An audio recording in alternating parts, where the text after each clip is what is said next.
Welcome back. You're listening to another episode of the Walk Around Knowledge podcast with Lil Millie, where I break down topics I've learned while securing my legacy. Think about it as knowledge you should be armed with while navigating through life. Let's take a walk. Okay, so on last week's episode, we talked about me accepting the role that God had gave me, which was to be my father's primary caregiver, as well as still manage running my business and platform Can't Stay Put, and then also assuming the role as Director of Business Development for Miller 3 Consulting, my father's company. And so at this time, I am still living like a nomad. But I am spending majority of my time in Atlanta. And so I just want to share this small caveat of just how unstable I was during this time. There is the instability that comes from entrepreneurship, right? But then there's a level of instability that comes from the emotional, physical, mental toll of caregiving. But that's neither here nor there, but I just want to kind of set the stage so you kind of know the mental headspace I'm in. But anyway, at this time in 2015, we are accepting the reality of the situation, accepting the fact that it's time to put a plan together, a succession plan, right? Even beyond me managing these three roles, I know that this is not an end all be all, right? And so I started to look on the internet and kind of see what are the things that we need to be thinking about? What are the things that we need to be mapping out beyond just business wise, right? Because my father had gone through succession planning as far as the business was concerned back in 2005. So that wasn't necessarily a new thing or like something that we needed to kind of revisit for the first time. However, I always tell people that one of my favorite shows is the show on HBO called Succession, and it kind of showcases how the family comes together to run this family business. And on the show is mainly business focused. But like I mentioned, when I think about the word succession, we're thinking about everything that needs to be put in place in order to really pass this baton over. And so what I did was I wrote out these set of questions for my father, and I actually have a screenshot of the sheet of paper of both of our handwriting. And I wrote, what are your top priorities right now? And he listed out, and this is order. Number 1 was family time. Number 2 was resolve claims. Number 3 was chart path to the end. Number 4 was record my life. Number 5 was transfer knowledge. Number 6 was history of family. And number 7 was live longer. And so I know people will be like, why was live longer number 7? And so at that time, like I mentioned, we had accepted the fact that he's stage 4 COPD. He wasn't able, or he didn't qualify to get a lung transplant. And so we, at this juncture, are like, we had exhausted, improvement. At this point, it's like, okay, how can we get him to the level of optimal comfort, right? To extend his life as long as possible and to make sure he's not getting any worse. But getting better wasn't an option on the table. And, we'll talk more about lung disease and all that kind of stuff on another episode. But anyway, so those were the 7 things: family time, resolve claims, chart path to the end, record his life, transfer knowledge, history of family, and to live longer. And so over these next couple of years, this is how we would kind of structure or be intentional about what we were supposed to be doing. So now that we have this list of priorities mapped out, it's now go time, right? And so in hindsight, I'm just always forever grateful because I'm even still realizing how intentional my father was during that time in terms of this transfer. And then also just realizing that this period of succession planning or this transfer or this baton passing, I believe this was the first time my father, me, or I think anybody in my family had ever engaged in this type of planning, right? Because oftentimes we live like we're going to be here tomorrow. And then also if you are dealt a hand of sickness, sometimes that illness doesn't allow for true succession planning to happen. And luckily for us, with the disease that we were dealing with, my father was still A1 in the mind, if not even sharper. His body just went to shit. And so we really had a great opportunity to make sure that he felt confident with passing on, or, making sure his legacy was secured. And so, like I said, the first part of that was family time. And so for us, that meant, spending as much time with me, with my siblings, with family and friends. And so on a couple of episodes before, I shared how it was hard for me to accept that I was the one that needed to take the lead in terms of my father's care, because I'm one of 7 kids my dad got, one of 6 living. And so after accepting that I needed to lead the initiative, then it became easier to kind of delegate and for my siblings to figure out what their role was. And so whether that was, my brother handling payroll for the caregivers, or him seeing my dad once a week, and my little sister making sure she saw him every Sunday, or, there was just different things that we came together and did. And I'll also mention, like, my aunt, my dad's sister, came every Sunday, prayed over him, anointed him, and anointed his feet. So there was like this family unit of us coming together and really getting into the jail of the reality of, my father being in his last days, and knowing that we have all of this work that we need to do before he departs. And so another aspect of that was, like, even with like the business, like I would tell people, like, I would have my dad in my pocket, right? So serving as the director of business development, my role was to develop and build business.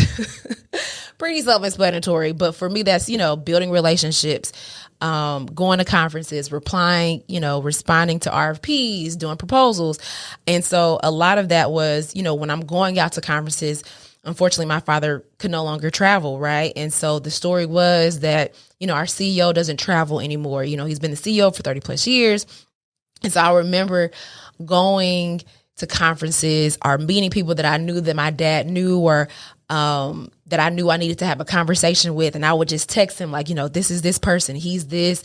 And then my dad would text me back, okay, well, we did all of this work in Cincinnati. He'll know this person, or he'll know this person. And so it was like really some shit out of a movie. And it warms my heart now, because we really were like a tag team. It was just like my dad was always in my pocket, and I can recall that,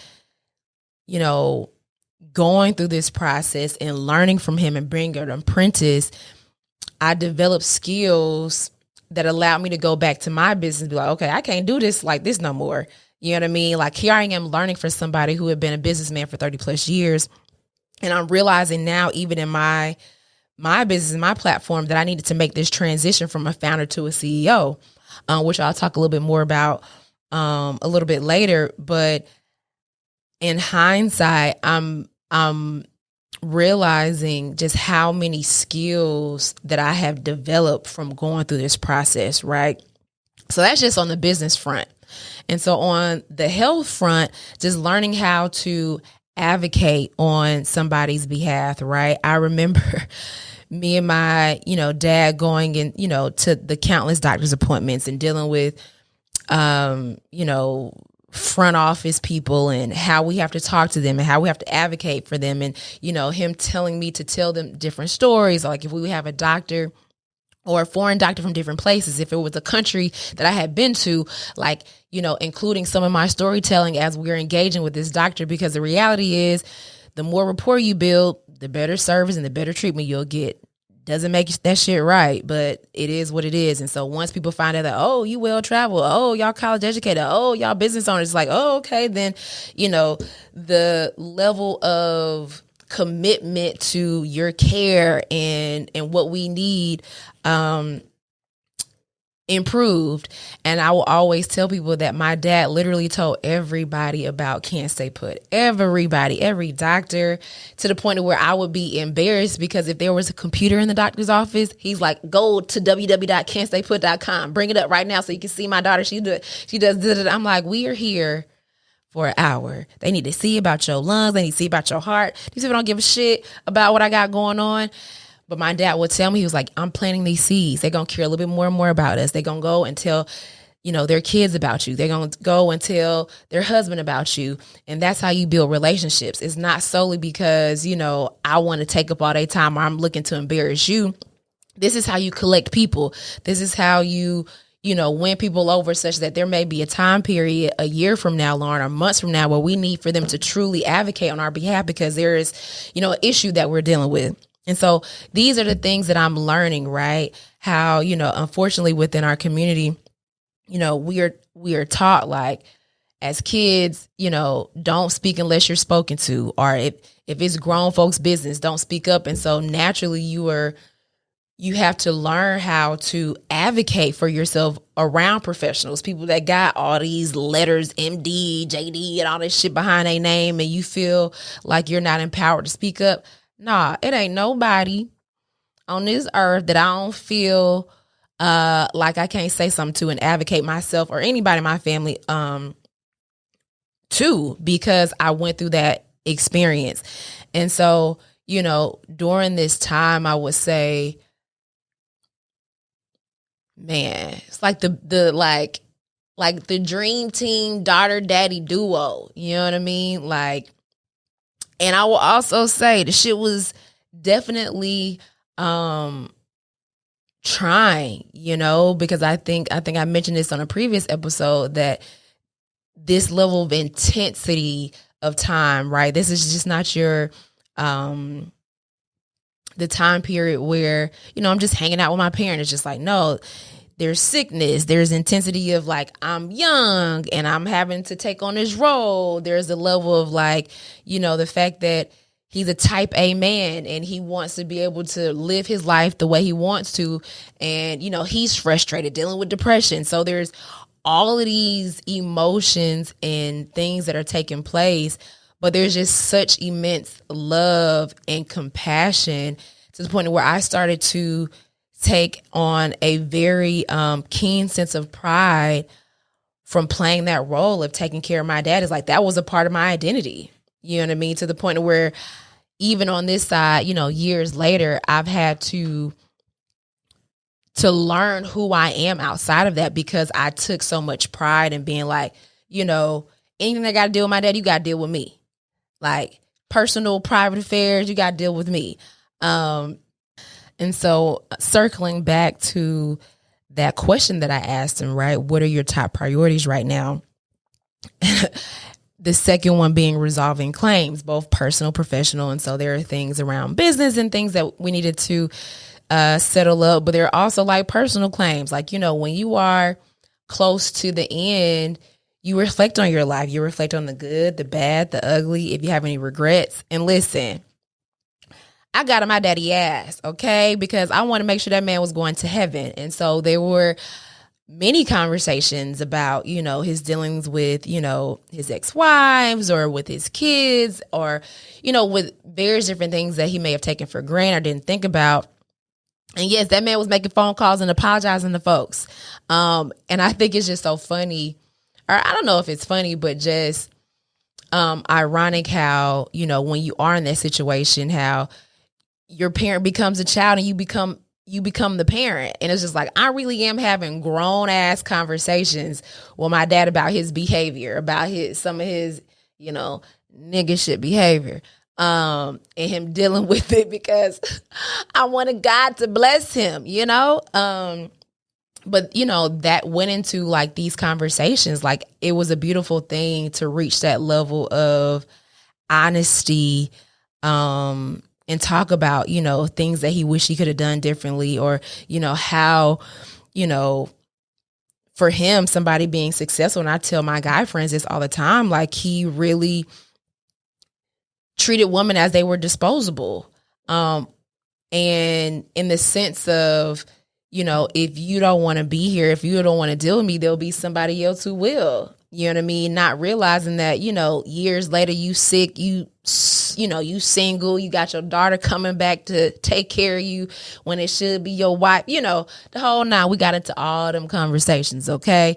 And it was healing, I think, for him, healing for me as well, but also gave me a sense of what are those generational curses that I need to break, right? Because we talk about that in our community, right? How you going to be breaking shit if you don't even know? Yeah, I'm breaking generational curses. You don't even know the goddamn curses that you need to be breaking. You got to check inventory. So anyway, that was a part of resolving some of the claims. The third thing was like charting the path to the end. So I always tell people that, when a loved one dies, that time period is already stressful enough, right?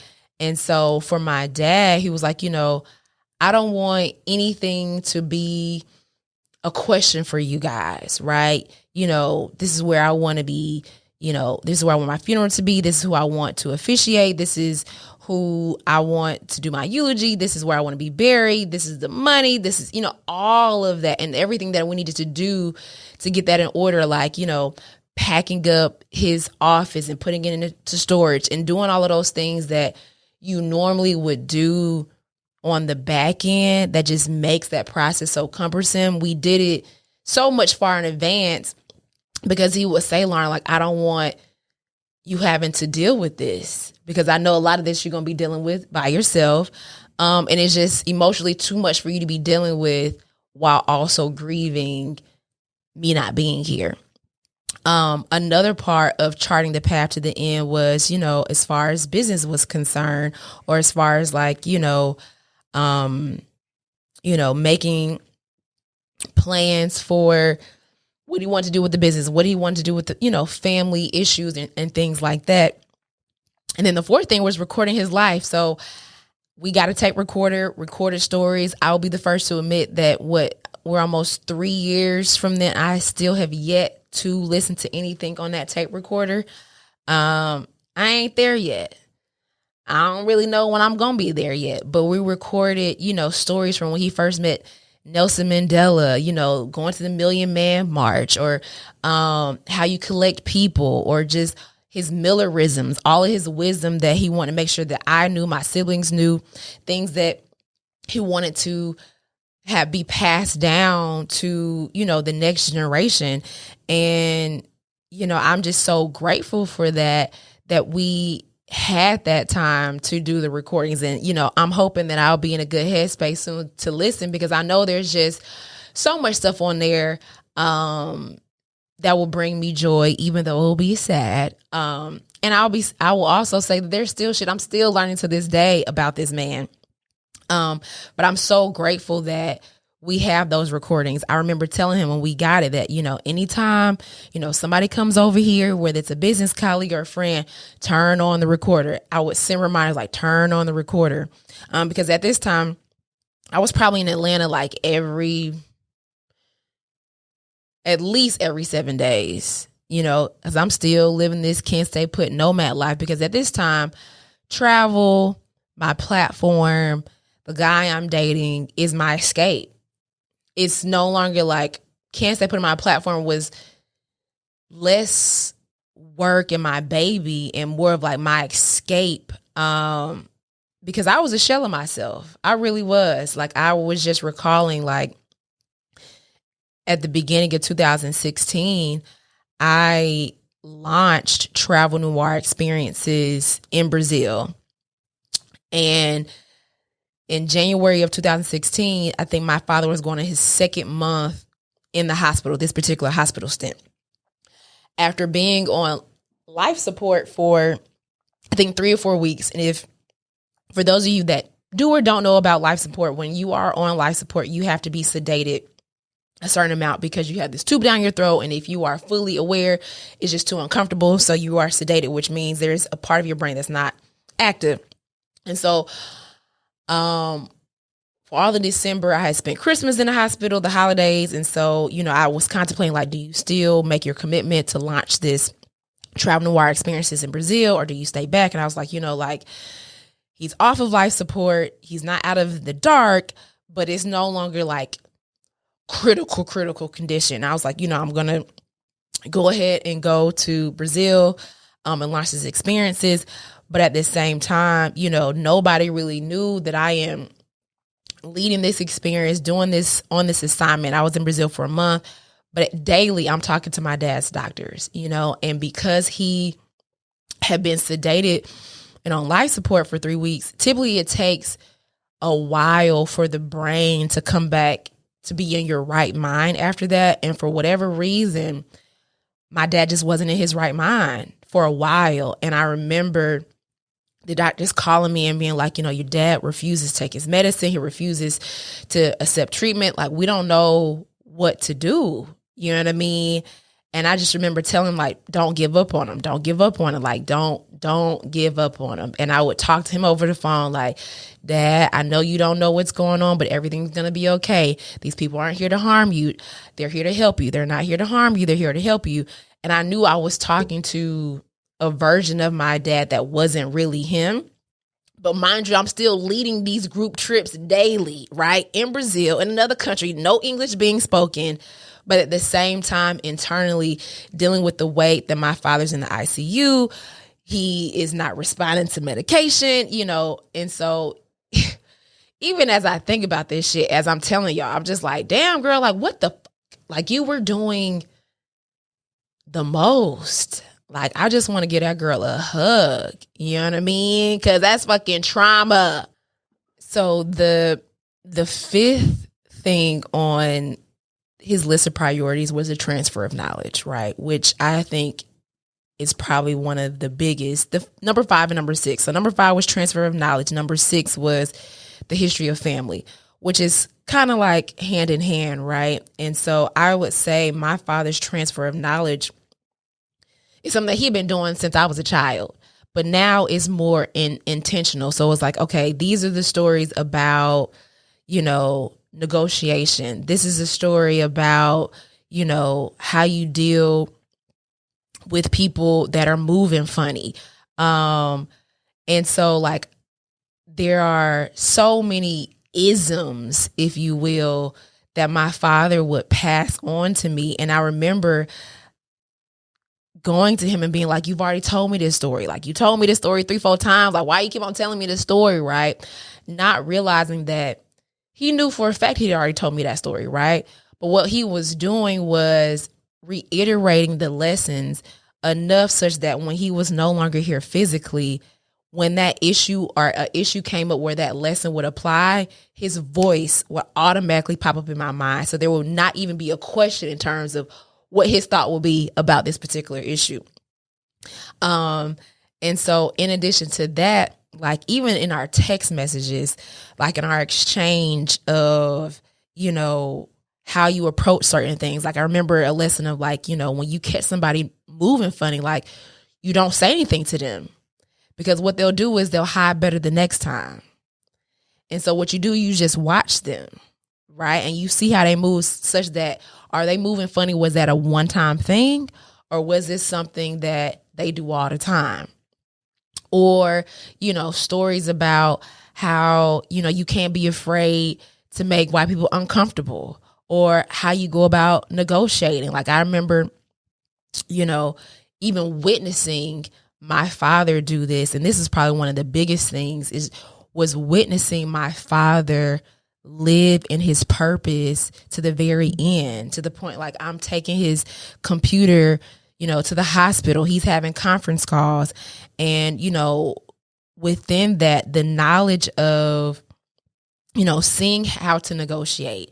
I remember there being a particular opportunity on the table and, them requesting the best and final offer and him going up on the price, not going down. And me thinking like, what in the world is wrong with this man? And then them accepting it. And I'm like, how the hell did you know? He was like, I knew there was nobody better. There was nobody else on the table better, that they needed us, and that our value would speak for itself. So yeah, I tagged on an extra $200K. And I'm like, you a bad motherfucker, dog. You know what I'm saying? Like, I'm like, damn, that's my daddy, okay? You know what I mean? Like, you don't play around with him.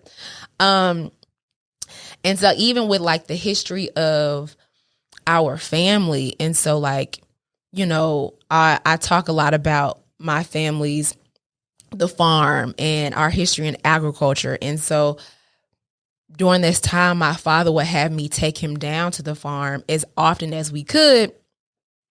And during these times, he would tell me stories, but he would tell them in a way that were way more intentional than they were when I was a little girl, right? And I'm also way more curious and keen to soak this up because I know we're against the clock. You know what I mean? And so stories that I had heard about, when I was a little kid, not really resonating as much as they did as I was an adult.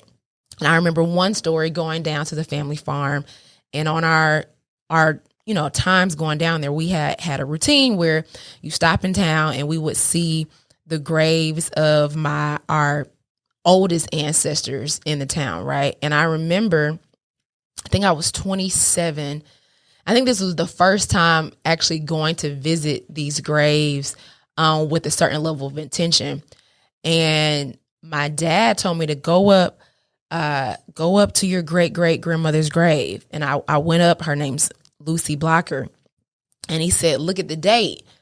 And I looked down and we had the same birthday. Now, mind you, my dad knew his whole life that we had the same birthday, right? But he hadn't shared that information with me. And it was almost as if he wanted me to receive that information at a time period in my life where it actually meant something. And I would actually feel the gravity of what that meant, right? Because on her tombstone, it had October 1st as her birthday, but there was no death date, right? For whatever reason. I don't know why, but no death date.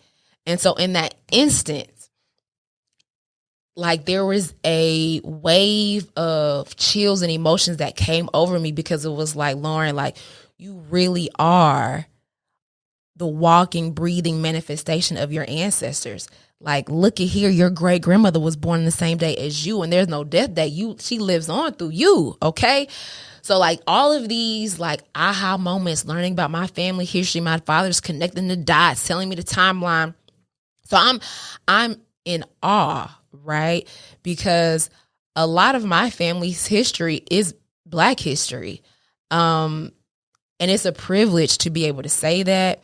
It's an honor. There's a lot of pride that I have. And I will say, like, all of this history was there, but not until this time period did it resonate at this magnitude, right? So, as I'm learning this, like your girl is walking different. I'm talking different. My chest is puffed out, right? Because I know who the fuck I am.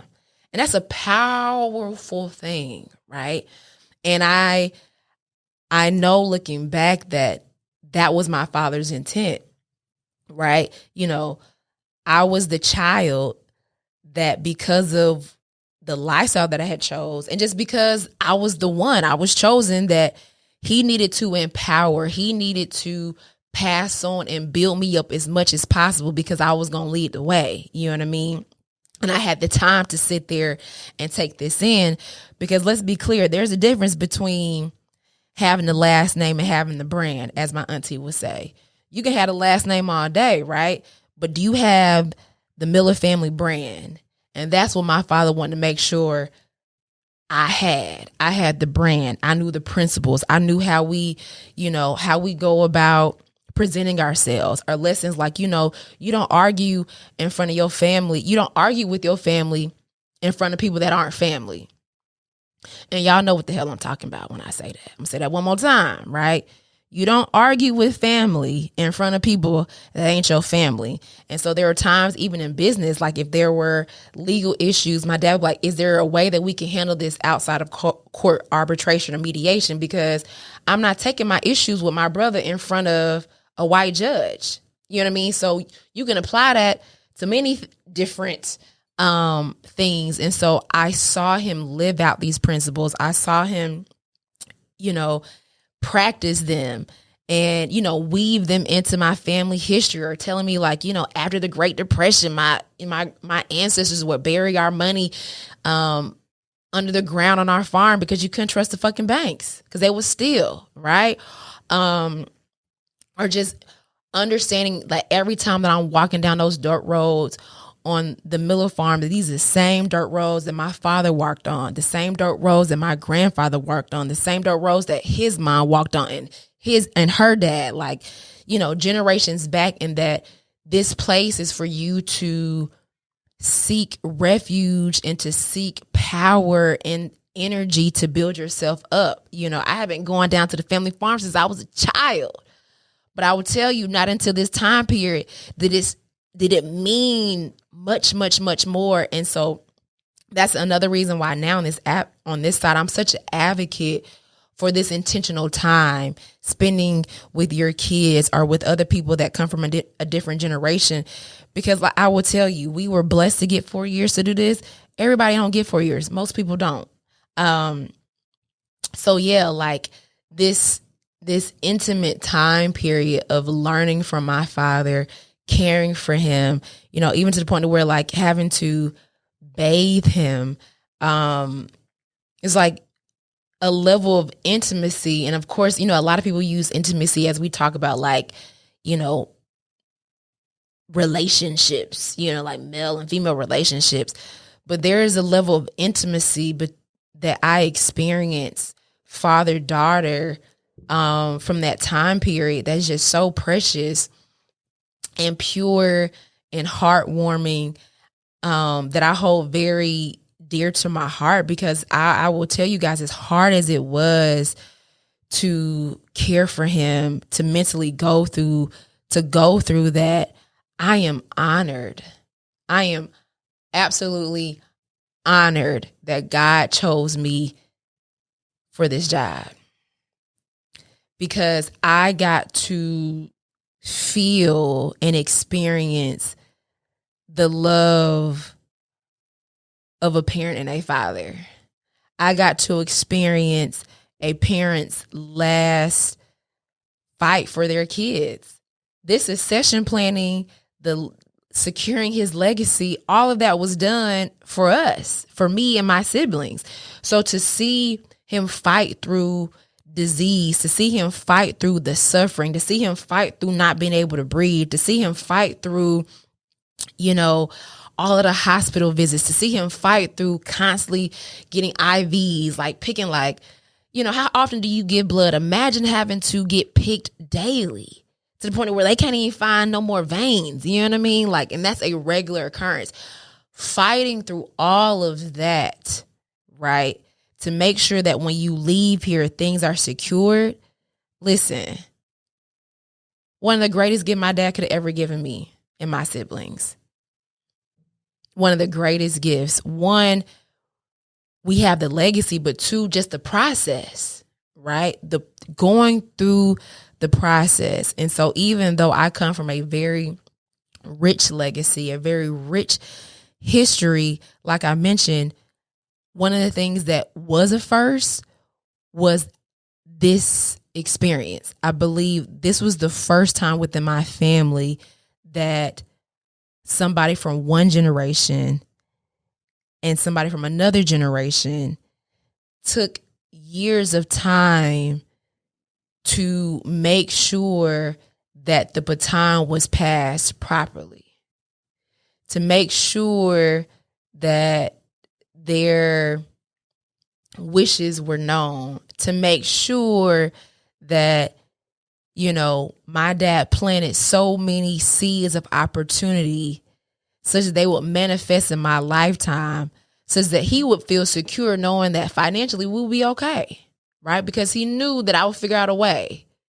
You know what I mean? I'm still figuring out a way, you know what I mean? Every single day. And I'm still learning of things or learning about his intention, even on this side. So I know that was a lot. And luckily, it wasn't too heavily emotional. Your girl got through this without crying. So that's always a plus. But just to wrap this up, I want to just say that, going through this process of succession planning with my father really helped to set the tone of what legacy really means, really set the tone of what family means, what family unity means, what inherited responsibility means. I know for me and my brother, like I tell people all the time, like, you know, like, how does it work? How is it like working with family? You know, I'm like, it ain't no issue. Like, my father nurtured the thought and understanding that this is bigger than y'all. I need to figure this shit out. And this is bigger than y'all. So no matter what my brother ever says to me, whatever he ever does or vice versa, there's nothing that he could ever do. Nothing. Vice versa. You know what I mean? That would supersede our mission of, and it's not just business wise, it's just our mission of building this legacy, protecting the legacy, and having pride in this legacy, right? Because there's been too many of our ancestors to have made sacrifices, have stood in excellence for us to be here with the opportunities that we have today. So I say all that to say, you know, for those of you that may find yourself in this position or are inspired by this position, I will say that, you know, rise to the occasion. You know what I mean? I just remember my dad saying, like, even when it was hard and I would cry out to God, like, please help me. This is too much. I can't carry this. My dad would be like, baby, just stick with your daddy. It won't be too much longer. Just stick with your daddy. It won't be too much longer. And I just remember him saying that over and over again. I was just like, because it was just so hard. You know what I mean? But it was true. You know what I mean? Like, it wasn't going to be too much longer in the thick of it. It was. But like I said, I would give any and everything to do it over again. No matter, like, as hard as it was, that's how beautiful it was. So if you don't take anything from this, I would say, go hug your parents, go hug your mama, go hug your daddy, go talk to them, talk to your family, talk to your grandma, talk about the legacy, talk about your history. Okay. And yeah, I'm going to end with that. I love y'all. And so I just want to thank you guys for tuning into another episode of the Walk Around Knowledge podcast. Make sure you like and subscribe. Make sure you tell your mama, your sister, your friend, and your friend's friends to tune in. And, you know, I just want to thank you guys for rocking out with me. Until next time, peace.